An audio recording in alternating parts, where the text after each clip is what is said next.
नमस्कार विद्यार्थ्यांनो, मी प्राध्यापक डॉक्टर वर्षा भोसले. आज आपण स्थूल अर्थशास्त्राचं महत्त्व अभ्यासणार आहोत. तर विद्यार्थ्यांनो, स्थूल अर्थशास्त्राचं महत्त्व हे अभ्यासताना प्रथम आपण थोडीशी पार्श्वभूमी लक्षात घेऊया. तर सांगायचं म्हणजे जागतिक महामंदी निर्माण होईपर्यंत जगातील सर्वच अर्थव्यवस्थांवर सूक्ष्म अर्थशास्त्राचा प्रभाव होता. परंतु जागतिक महामंदीमुळे जगातील बहुतेक अर्थव्यवस्थांपुढे अनेक समस्या निर्माण झाल्या. त्या समस्या सोडवण्यासाठी सूक्ष्म विचारसरणी ही निरुपयोगी ठरली. म्हणून 1936मध्ये जे अर्थतज्ज्ञ आहेत, 1936मध्ये लॉर्ड केन्स यांनी रोजगार, व्याज आणि पैशाबाबतचा सर्वसाधारण सिद्धांत हा मांडला किंवा त्यांनी प्रकाशित केला. आणि तो प्रकाशित केल्यानंतर सूक्ष्म अर्थशास्त्रातील जे काही दोष आहेत ते दोष दाखवून वास्तववादी स्थूल अर्थशास्त्राचे विचार त्यांनी मांडले आणि हे विचार सर्व जगाला पटले. म्हणून स्थूल अर्थशास्त्राचा विकास जसजसा वेगाने होत गेला तसतसं या अर्थशास्त्राचं महत्त्वही वाढू लागलं. तर विद्यार्थ्यांनो, आपण स्थूल अर्थशास्त्राचं महत्त्व कशा पद्धतीनं वाढलं आणि महत्त्व कशा पद्धतीनं आहे हे आपण थोडक्यात पाहूया. तर पहिला मुद्दा असा आहे की स्थूल अर्थशास्त्रामध्ये संपूर्ण अर्थव्यवस्थेचे ज्ञान.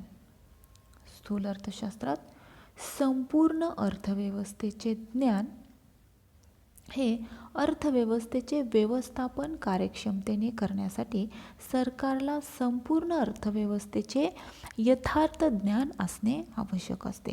म्हणजे सामान्यतः किंमत पातळी इत्यादीशी संबंधित हे जे काय ज्ञान असतं. म्हणजे स्थूल अर्थशास्त्राच्या सहाय्याने अर्थव्यवस्थेतील बदलत्या घटकांमध्ये मोजमाप करून त्यांचे अर्थव्यवस्थेच्या कार्यपद्धतीवर होणाऱ्या परिणामाचं विश्लेषण करता येतं. तर पुढचा मुद्दा असा आहे की आर्थिक धोरणाच्या निश्चिततेसाठी, विद्यार्थ्यांनो लक्ष घ्या, आर्थिक धोरणाच्या निश्चिततेसाठी काय आहे, महत्त्व आहे. म्हणजेच अलीकडच्या काळात जर विचार करायचा तर प्रत्येक देशातील सरकार अर्थव्यवस्थेत मोठ्या प्रमाणात काय करतं, हस्तक्षेप करत असतं आणि समाज कल्याण साधण्यासाठी सरकारला योग्य अशा आर्थिक धोरणाची निश्चिती करणे किंवा अंमलबजावणी करणे आवश्यक असते. यासाठी स्थूल अर्थशास्त्राचा अभ्यास काय असतो, अतिशय उपयुक्त ठरतो. म्हणजे देशातील एकूण रोजगार, राष्ट्रीय उत्पन्न, लोकसंख्या, चलनविषयक धोरण, किंमत पातळी इत्यादीची जी काही अचूक कल्पना आहेत त्या अचूक कल्पना येण्यासाठी आणि त्यावरून योग्य आर्थिक धोरण आखण्यासाठी आपल्याला काय आवश्यक असते, स्थूल अर्थशास्त्राचा अभ्यास करणं हा आवश्यक असतो. म्हणून आर्थिक धोरणाच्या निश्चिततेसाठी अतिशय महत्त्वाचं आहे. तर पुढचा मुद्दा असा आहे की आर्थिक समस्या सोडवण्यासाठी. तर आर्थिक समस्या कोणकोणत्या, तर आर्थिक समस्या ह्या विविध समस्यांचे स्पष्टीकरण हे कशामध्ये केलं जातं, स्थूल अर्थशास्त्रात. उदाहरणार्थ बघा, बेकारी, मंदी, चलनवाढ, चलनघट, लोकसंख्या वाढ इत्यादी राष्ट्रीय समस्या सोडवण्यासाठी कशाचा उपयोग होतो, स्थूल अर्थशास्त्राचा. पुढचा मुद्दा असा आहे की आर्थिक विकास योजना आणि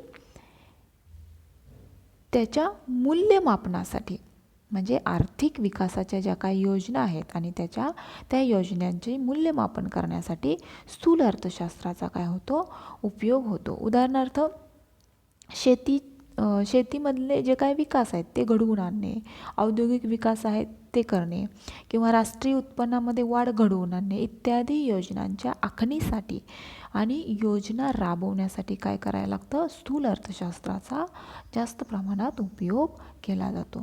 तर पुढचा मुद्दा असा आहे की आर्थिक सिद्धांताची निर्मिती.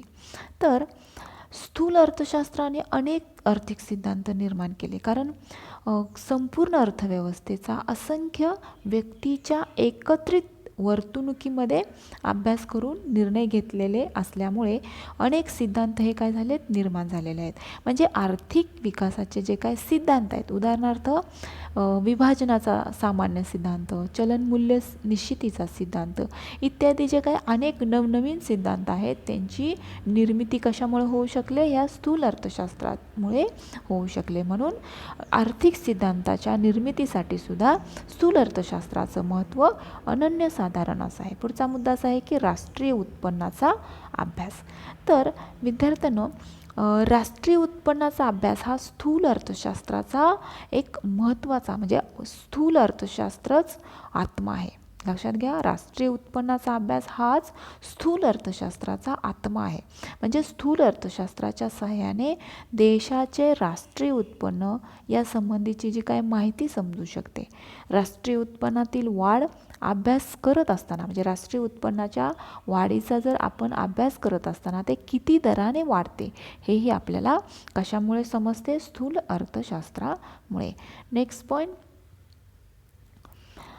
तर इथं पुढचा मुद्दा असा आहे की आर्थिक सिद्धांताच्या व्यावहारिक उपयुक्तता वाढली. आर्थिक सिद्धांताची व्यावहारिक उपयुक्तता वाढली.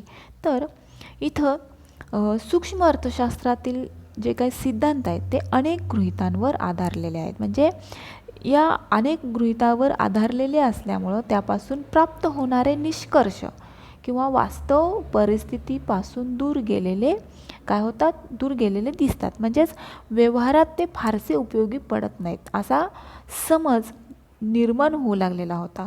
परंतु जागतिक महामंदीनंतर स्थूल अर्थशास्त्राची वेगाने वाढ झाल्यामुळे अनेक व्यावहारिक समस्या काय झाल्यात, सुटण्यास मदत झाली आणि विविध निष्कर्ष सर्वेक्षण करून तपासणे काय होऊ लागले, शक्य होऊ लागले. म्हणजे प्रत्यक्षात व्यवहारात स्थूल अर्थशास्त्र उपयोगी पडू लागले. थोडक्यात सांगायचं म्हणजे स्थूल अर्थशास्त्राचे आर्थिक सिद्धांताची जी काय व्यावहारिक उपयुक्तता आहे ते व्यावहारिक उपयुक्तता वाढवण्याचे कार्य केले गेले. तर पुढचा मुद्दा असा आहे की गतिशील अर्थव्यवस्थेचे अध्ययन.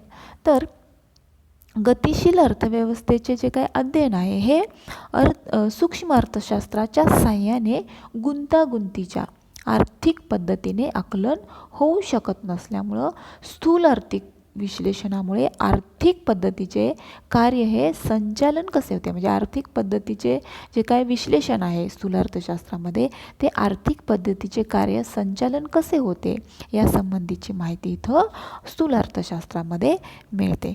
तर पुढचा मुद्दा आहे की आर्थिक विकासाच्या अभ्यासासाठी उपयुक्त. तर आर्थिक विकासाच्या अभ्यासासाठी आर्थिक विकास घडवून आणण्यासंबंधी विविध मुद्द्यांचा अभ्यास करीत असताना, उदाहरणार्थ बघा, ते विविध मुद्दे म्हणजे बेरोजगारी, दारिद्र्य, आर्थिक विषमता, महागाई इत्यादी आर्थिक प्रश्नांची सोडवणूक करण्यास काय होतं, स्थूल अर्थशास्त्राचा मोठ्या प्रमाणात उपयोग होतो. तर पुढचा मुद्दा असा आहे की राजकीय पटलावरील आर्थिक प्रश्न. तर राजकीय पटलावर कोणकोणते आर्थिक प्रश्न आहेत, त्यांचा म्हणजे राष्ट्र उभारणीसाठी कोणकोणत्या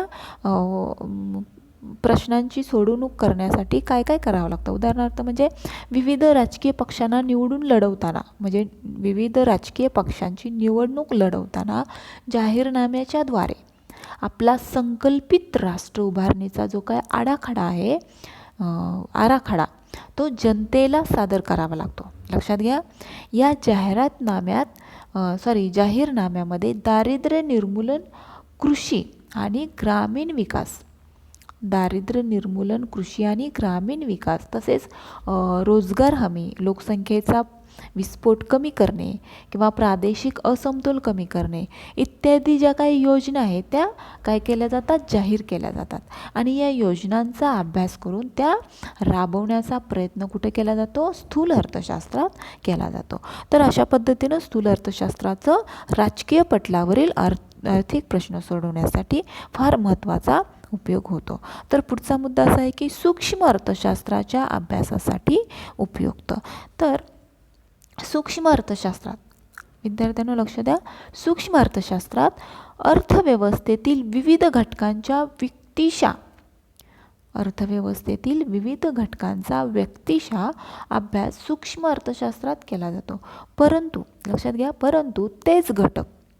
परंतु तेच घटक एकत्रित आल्यास त्यांचे वर्तन हे काय होते, वैयक्तिक वर्तनापेक्षा वेगळे असते.